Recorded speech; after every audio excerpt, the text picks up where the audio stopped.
What's up, guys, and welcome back to my channel. I am here in Ann Arbor, Michigan, about to do the craziest thing ever. I am about to let my sister and my daughter choose my books. Yes, I'm about to let them come in. We're over here at Literati. You might not be able to see the sign. I'll show you in a minute. But we're out here in Ann Arbor, Michigan. And we're gonna go in here and check out some books, but they have some rules, so I'm gonna introduce you to them. You've probably met her before. That's Jody and that's Bryant, and they are about to help me pick my books. The only rule is that it has to be a thriller, a mystery, or a horror book, and you have to choose two, and I won't know what they pick until I do the haul. So this is very scary. This is stressful. I don't know if any of them really read like that, so this is like me going on a limb, but let's see how this goes. With a book in my hand. All right. Yeah. Y'all, I sure don't.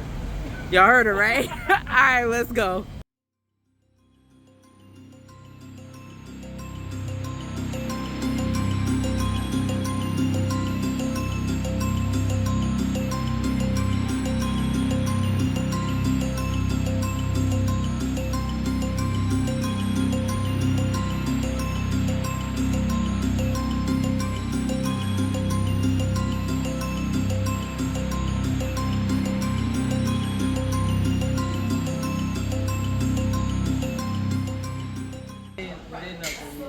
I'm gonna read it. Wave hi. Say hi to the people. You putting that on Facebook? Yeah. All right, y'all. So, good to see you, auntie. This is a struggle for me Why is it you struggling? because I feel like she's a very what do you say? Is it avid reader? Mm-hmm.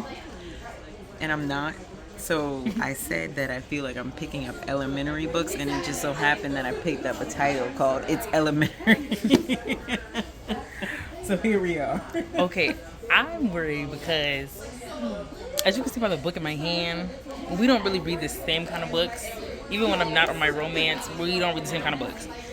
So I like see a bunch of books that I think are interesting, but I don't know if she'll think they're interesting, even though they're in the same section. That's how I feel too. Yeah.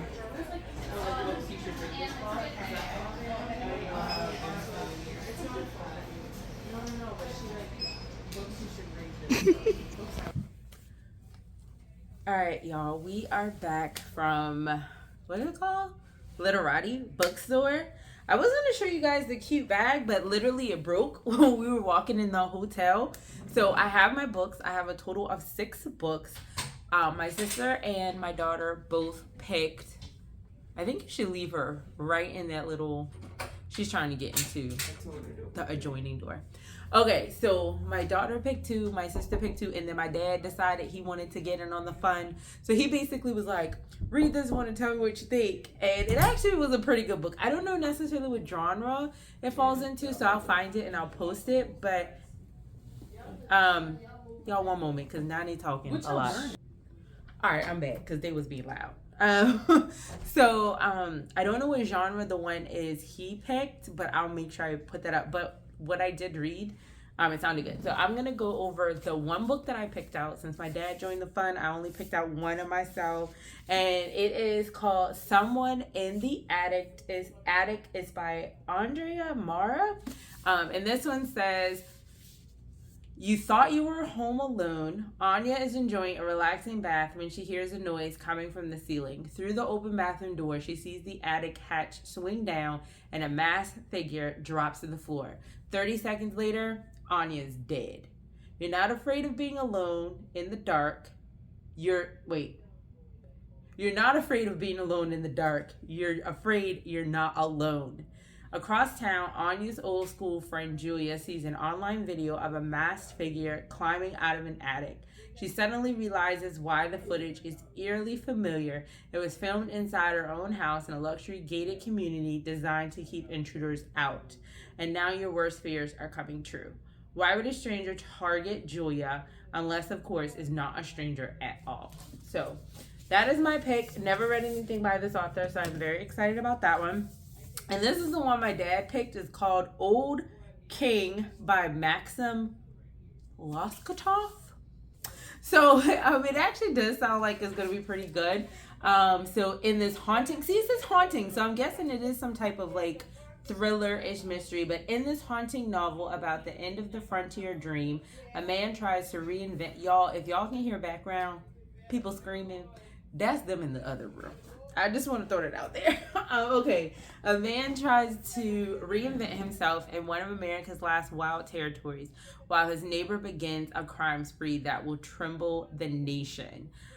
In summer of 1976, Dwayne O'Shun finds himself stranded in a remote Montana town beset by a series of strange and menacing events. He takes a job as a logger and builds a cabin on an isolated road near a reclusive neighbor, a hermit named Ted Kaczynski.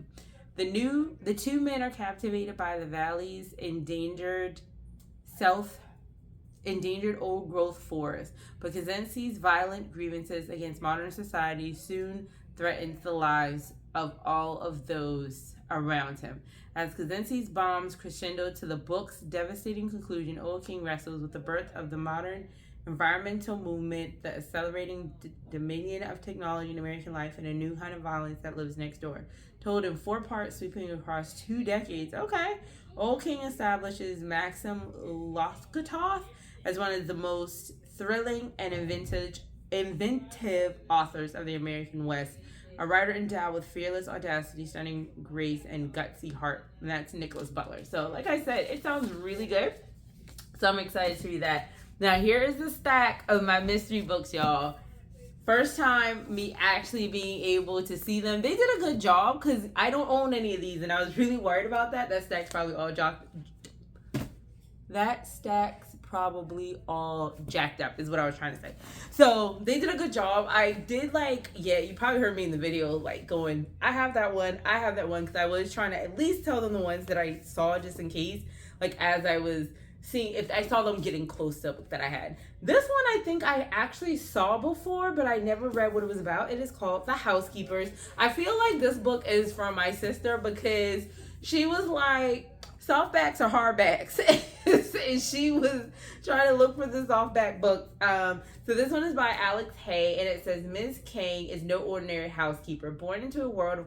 I think I did read the back of this one time, and I thought it was interesting. Born into a world of con artists and thieves, she's made herself respectable, running the grandest home in Mayfair. The place is packed with treasures, a glittering symbol of wealth and power, but dark secrets lurk in the shadows. When Miss King is suddenly dismissed from her position, she recruits an electric group of women. Yes, okay, so this is a mystery. Electric group of women to join her in revenge. Their plan on the night of the house's highly anticipated costume ball, set to be the most illustrious of the year, they will rob it of its every possession, right under the noses of the distinguished guests and their elusive ears hosts. But there's one thing Ms. King wants more than money, the truth, and she'll run any risk to get it. So does Jody get an A+? Because I know she picked it. She's over there.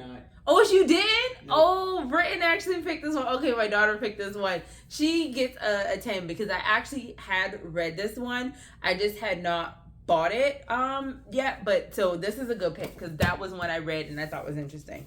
Okay, this one is called I was about to say this looks like a love story because our thrillers and mysteries are never this colorful. But this one says it's Elementary by Elise Bryant, a novel. Murder was not on the PTA agenda. Okay.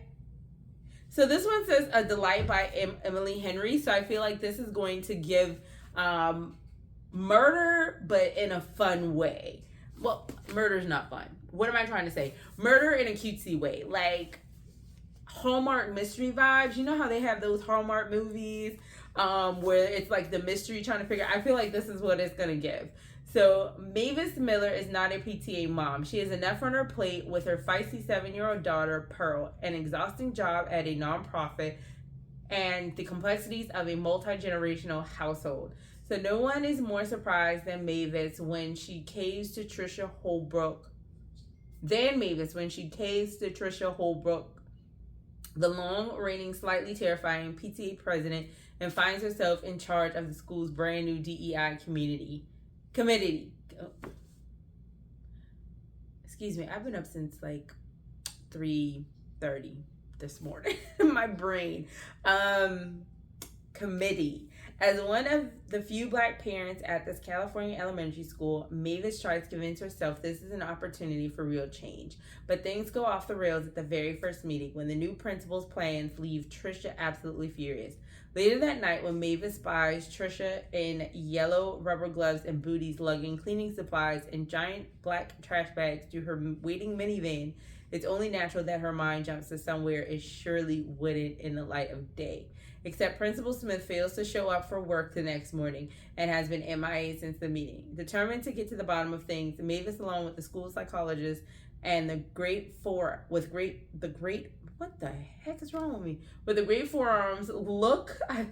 it's worth noting, launches an investigation that will challenge her views on parenting, friendship, and elementary school politics. Brilliantly written, It's Elementary is a quick-witted escapist romp that perfectly captures just how far parents will go to give their kids the very best, all wrapped up in a mystery that will leave you guessing to the last page. So, and there's also a quote by Christina Lauren, and she typically writes like romance novels. So yeah, this had to be Jody, because she was scared of all the books that were too gruesome. So this has to be her. And that's another reason I thought she picked the Housekeepers, because that one's not too like gory. But yeah, so this is a pick. I like that. I think that's gonna be fun because I read so many. Well, of course, you guys know this is all I read. So sometimes it's good to have those lighter mysteries in there so you don't go crazy. Missing White Woman by Kellye Garrett. I've actually heard of this book. I don't know what this one is about. Well, I do, because I heard somebody read it in another video I was watching. So this one is The Truth Is Never Skin Deep. It was supposed to be a romantic getaway weekend in New York City. Brianna's new boyfriend, Ty, took care of everything. The train tickets, the dinner reservations, the rented 4-story luxury row house in Jersey City with a beautiful view of the Manhattan skyline. But when Bree comes downstairs on her final morning, she's shocked. There's a stranger lying dead in the foyer, and Ty is nowhere to be found. A Black woman alone in a new city, Bree is stranded and out of her depth, especially when it becomes clear that the dead woman is none other than Janelle Brackett, a missing white woman the entire internet has become obsessed with. There's only one person Bree can turn to, her ex-best friend, a lawyer with whom she shares a very complicated past. As the police and social media mob close in, all looking for justice for Janelle, Bree realizes that the only way she can help Ty and herself is to figure out what really happened that night. But when people see only what they want to see, can she uncover the truth hiding in plain sight? So I've definitely heard about this one, and I'm excited to read it. Mary Kabika Brain. Y'all already know I can't read, right?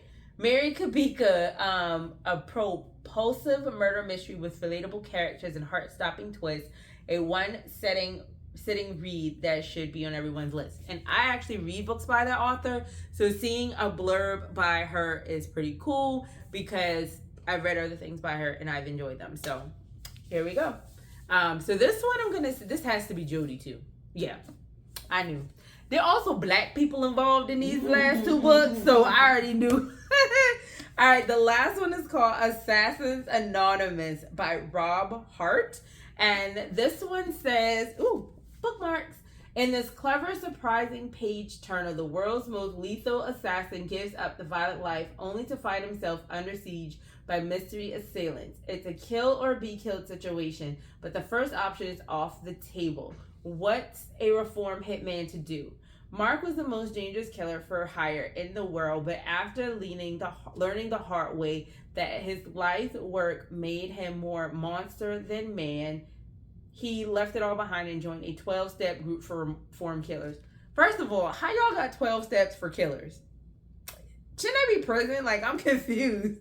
When Mark is viciously attacked by an unknown assailant, He is forced on the run. From New York to Singapore to London, he chases after clues while dodging attacks and trying to solve the puzzle of who's after him, all without killing anyone or getting killed himself. For an assassin, Mark learns nonviolence is a real hassle. That actually sounds really interesting. So and this one would have been, would be my daughter's pick because the other two, we've already identified the other one. So here is my stack. I must say, my dad and my sister and my daughter, they did very well because some of these books were books that I already had my eye on, that I already heard about. So they picked some good ones. So here is the stack, and I hope you guys enjoy this. I know this is different, but I thought this would be really, really fun, especially since, you know, we're celebrating Booktober. We have to have these little fun little thrills, right? Because this was kind of nerve-wracking. I didn't know they were going to come out with. So I hope you guys enjoyed this video, and I hope you all enjoy the other Booktober, Vlogtober videos we have going on. Thank you so much. My name is Sarah. For those who are new here, thank you so much. Do all the things so you stick around. And for those of you who keep coming back, I appreciate you guys so much. Thank you, thank you, thank you. I'm going to take a nap because my brain has already decided to start. And I'll see you guys in the next one.